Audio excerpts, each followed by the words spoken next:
اعوذ باللہ من الشیطان الرجیم بسم اللہ الرحمن الرحیم۔ خواتین و حضرات السلام علیکم ورحمۃ اللہ وبرکاتہ و مغفرتہ۔ پروگرام احکام شریعت اور روزوں سے متعلقہ مسائل کے ساتھ ایک دفعہ پھر آپ کی خدمت میں حاضری کا شرف حاصل ہے۔ چونکہ رمضان المبارک کی آمد ہے اور غالباً رمضان تک ہمارے 2 یا 4 پروگرام ہوں گے، تو بہتر ہے کہ کچھ مسائل اور روزوں سے متعلق بھی عرض کر دیے جائیں۔ اور ہمیشہ یہ بات یاد رکھیں کہ کسی بھی عبادت کو اختیار کرنے سے پہلے اس کے بارے میں ضروری علم دین سیکھنا ہر عاقل بالغ مسلمان مرد و عورت کے لیے ضروری ہوتا ہے۔ چنانچہ اگر جو بہن بھائی روزہ رکھنا چاہتے ہیں اور ان پہ روزے فرض ہیں تو پھر اس کا علم سیکھنا بھی فرض ہوگا۔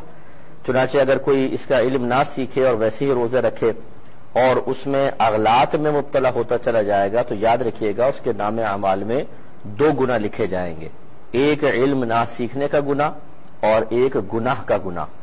اس لیے جو یہ بھولے پن میں کہہ دیتے ہیں جی ہمیں تو معلوم نہیں تھا، یہ معلوم نہیں تھا تو کیوں نہیں سیکھا آپ نے؟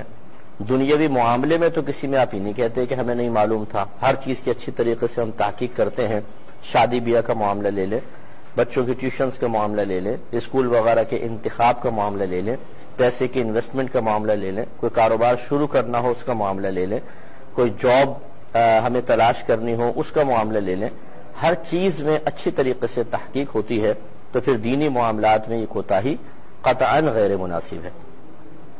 اللہ تبارک و تعالی نے روزوں کی فرضیت کو قرآن عظیم میں بیان فرمایا اور اس کا جو بینیفٹ ہمیں ذکر فرمایا لعلکم تتقون، تاکہ تم پرہیزگار ہو جاؤ۔ تو یہ مین چیز ہے روزے سے جو ہمیں حاصل ہونی چاہیے، کیونکہ اللہ تبارک و تعالی جس نتیجے کو نتیجہ قرار دے یقیناً وہی درست اور صحیح نتیجہ ہوگا۔ لہذا اگر ہمارے روزے ہمیں صفت تقوی سے متصف نہیں کر پاتے، یعنی ہم گناہ سے نہیں بچ پاتے، ہم عبادات پر استقامت حاصل نہیں کر پاتے، اچھی صحبت ہمیں اچھی نہیں لگنے لگتی، بری صحبت بری نہیں لگنے لگتی، علم دین کی طرف ہم مائل نہیں ہوتے، تو اس کا مطلب یہ ہے کہ ابھی ہمیں روزوں سے کما حقہ فائدہ حاصل نہیں ہوا ہے۔ لہذا روزے اسی طریقے سے رکھنے چاہیے جیسے اللہ تبارک و تعالی اور اس کے رسول کریم صلی اللہ علیہ وسلم چاہتے ہیں۔ اور روزے یاد رکھیں کہ ویسے تو روزے کی تعریف یہ ہوتی ہے کہ طلوع فجر سے لے کر غروب آفتاب تک، طلوع فجر سے لے کر غروب آفتاب تک کھانے پینے اور جسمانی تعلق سے نیت کے ساتھ رک جانے کا نام روزہ ہے۔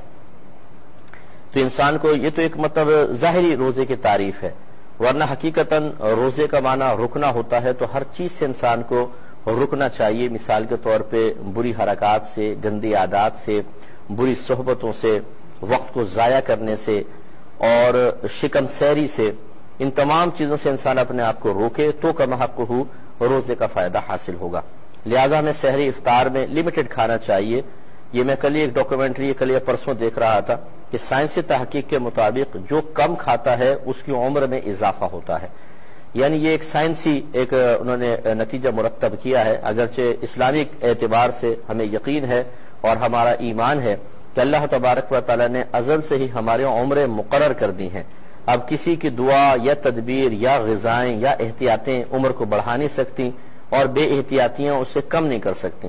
اگرچہ ہمیں احتیاط کا حکم ہے، اپنے آپ کو ہلاکت میں ڈالنا منع بھی ہے، لیکن شرعی لحاظ سے یہ ہے۔ میں ایک سائنس کی بات عرض کر رہا ہوں کہ سائنس بھی اس بات کی توثیق کرتی ہے کہ اگر کوئی شخص کم کھانا کھاتا ہے تو اگر ظاہری مطلب اسباب اور ذرائع کو دیکھا جائے تو ایسا شخص اپنی عمر کو طویل کرنے میں کامیاب ہو سکتا ہے، سائنس ہی کہتی ہے۔ تو بہرحال خلاصہ کلام بھی ہوا اور ہمارے نبی کریم صلی اللہ علیہ وسلم کی سنت بھی ہے تو کہ لمیٹڈ کھانا کھایا جائے۔ ہاں کسی کا اگلے دن بہت زیادہ سخت کام ہو، ہارڈ ورکنگ ہو، جیسے مزدور طبقہ ہوتا ہے، یہ تھوڑا زیادہ کھا لیں تو ان کی گنجائش نکل سکتی ہے، ورنہ عام نارمل انسان کو مناسب کھانا کھانا چاہیے۔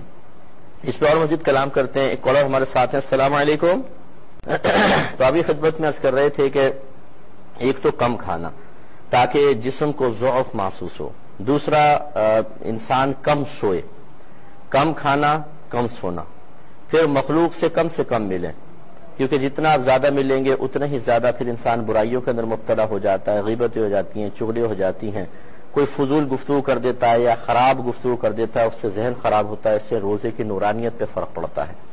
تو کم کھانا، کم سونا، کم لوگوں سے میل جول رکھنا، اور اس کے بعد کم بولنا، جو کہ خواتین کے لیے تو انتہائی دشوار ہے، لیکن انشاءاللہ تھوڑی سی محنت کریں گی تو اس پر وہ قادر ہو سکتی ہیں کہ حالت روزہ میں انسان کم سے کم بولے۔ تو یہ 4 کام اگر کریں تو اس کو ریاضت بھی کہتے ہیں، کہ یہ اپنے ساتھ ایک ریاضت کا آپ معاملہ کر رہے ہیں، محنت کر رہے ہیں، مشقت کر رہے ہیں، مجاہدہ کر رہے ہیں۔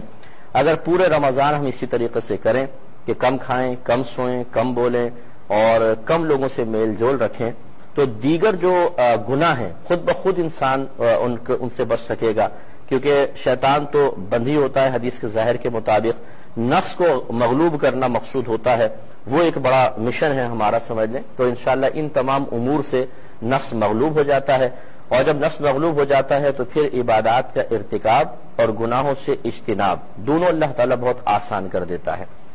عبادات پہ استقامت رکھیں، کم از کم 5 وقت نماز باجماعت اور تراویح یہ بالکل نہیں چھوٹنی چاہیے۔ باقی اور کثرت سے عبادت کر لیں، بہت اچھی بات ہے۔ جیسے مثال کے طور پہ سحری میں تو آپ نے اٹھنا ہی ہے، اور اکثر انسان سو کر ہی اٹھتا ہے، تو جو عشاء کے فرائض کے بعد سو جائے اور پھر اٹھے، اب جو وہ نوافل ادا کرے گا وہ تہجد کے نوافل ہوں گے۔ تو یہ ہو سکتا ہے کہ پورا سال ہمیں تہجد کی توفیق نہ ملے، لیکن کم از کم رمضان میں جب آپ سحری میں اٹھیں تو فوراً وضو کر کے 2 رکعت نماز تہجد پڑھ لیں، تو کم از کم 1 مہینے تو انشاءاللہ ہم تہجد ادا کر سکیں گے۔ اور بھی اس کے مسائل انشاءاللہ میں کوشش کروں گا کہ وقتاً فوقتاً عرض کرتا رہوں۔